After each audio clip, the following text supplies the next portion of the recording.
कैसी मजबूत राष्ट्रीय ग्रिड बनाएंगे जो बंगाल से घुसपैठ को समाप्त कर देंगी। इंसान छोड़ दीजिए, परिंदा भी पैर नहीं मार पाए, इस प्रकार की एक मजबूत ग्रिड की रचना हम करेंगे।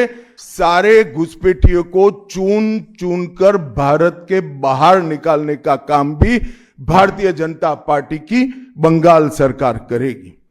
3 দিনের রাজ্য সফরের শুরুতেই কলকাতা থেকে সাংবাদিক বৈঠক করে ফের অনুপ্রবেশ ইস্যুতে সরব কেন্দ্রীয় স্বরাষ্ট্রমন্ত্রী অমিত শাহ।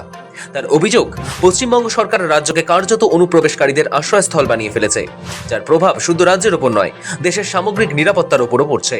मित्रों, जहां पर भी बंगाल में जाते हैं, पूरे बंगाल की जनता घुसपैठियों से त्रस्त है। क्या कोई राज्य सरकार ऐसी हो सकती है जो घुसपैठियों की पनाहगाह अपने राज्य को बना दे? राष्ट्रीय सुरक्षा पर कितना बड़ा खतरा है, इसका जवाब बंगाल की मुख्यमंत्री ने बंगाल के चुनाव में दे। घुसपैठ रोकने के लिए उनके पास क्या योजना है?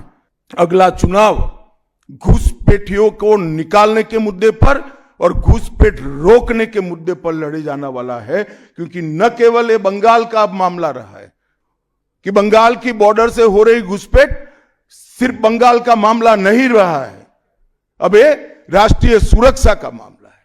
বাংলায় ভোটার তালিকার বিশেষ নিবিড় সংশোধনের খসড়া তালিকায় প্রায় 58 লক্ষ ভোটারের নাম বাদ গিয়েছে, কিন্তু এই তালিকায় একজন বাংলাদেশি বা রোহিঙ্গার নাম নেই বলে বারবার দাবি করেছে তৃণমূল। এমনকি দলের সর্বভারতীয় সাধারণ সম্পাদক অভিষেক বন্দ্যোপাধ্যায়ও কটাক্ষের সুরে প্রশ্ন তুলেছেন, কজন বাংলাদেশি কজন রোহিঙ্গার নাম পেলেন? এসআইআর যেটাকে বলা হচ্ছে স্পেশাল ইন্টেন্সিভ রিভিশন করে ভোটার লিস্ট ক্লিন করা, তাহলে 58,20,000-এর মধ্যে কতজন বাংলাদেশি আর কতজন রোহিঙ্গা,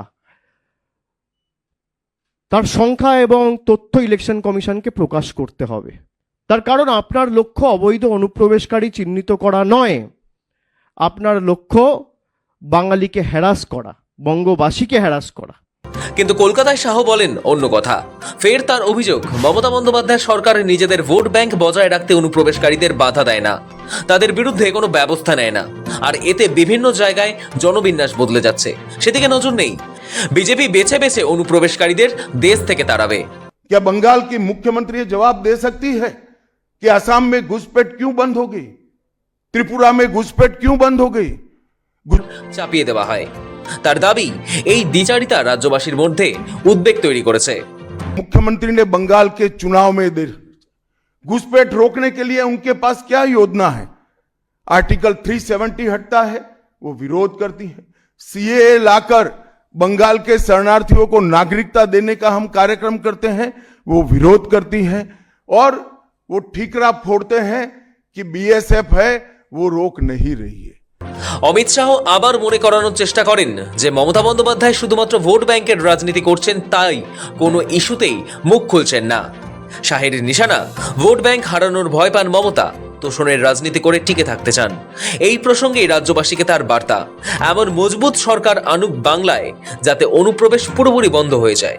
कि बंगाल में हमें पूर्ण बहुमत दीजिए, बंगाल और पूरे भारत को सुरक्षित करने के लिए ये चुनाव में बाकी सारी चीजें छोड़कर भारतीय जनता पार्टी को जिताने का काम करिए। बीएसएफ को भूमि देनी पड़ेगी फेंसिंग के लिए भारत सरकार को। मेरे स्तर पर मैंने 7 पत्र लिखे ममता बनर्जी को। ये 6 साल के अंदर 3 बार गृह सचिव यहां कर मीटिंग कर गए चीफ सेक्रेटरी से। मैं पूछना चाहता हूं तृणमूल कांग्रेस की सरकार को, जमीन देने में क्या डर है? कि आपकी कोई रिस्पॉन्सिबिलिटी नहीं है, या आप घुसपैठ होने देना चाहते हो? एक ऐसी मजबूत राष्ट्रीय ग्रिड बनाएंगे जो बंगाल से घुसपैठ को समाप्त कर देंगी। इंसान छोड़ दीजिए, परिंदा भी पैर नहीं मार पाए, इस प्रकार की एक मजबूत ग्रिड की रचना हम करेंगे।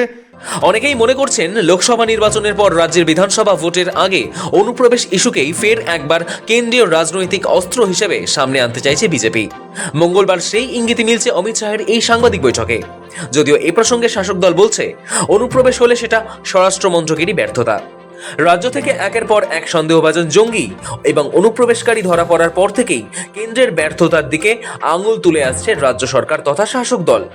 পরে সরাসরি কেন্দ্রের নীল নকশা এবং বিএসএফির রাজ্যের লোক গুন্ডা ঠোকাচ্ছে বলে সরব হয়েছিলেন মমতা বন্দ্যোপাধ্যায়। যদিও বাংলায় এসে সেই দাবি ন্যাস্যাৎ করতে চাইলেন অমিত শাহ। শৌভিক চ্যানেলের রিপোর্ট, সময় কলকাতা।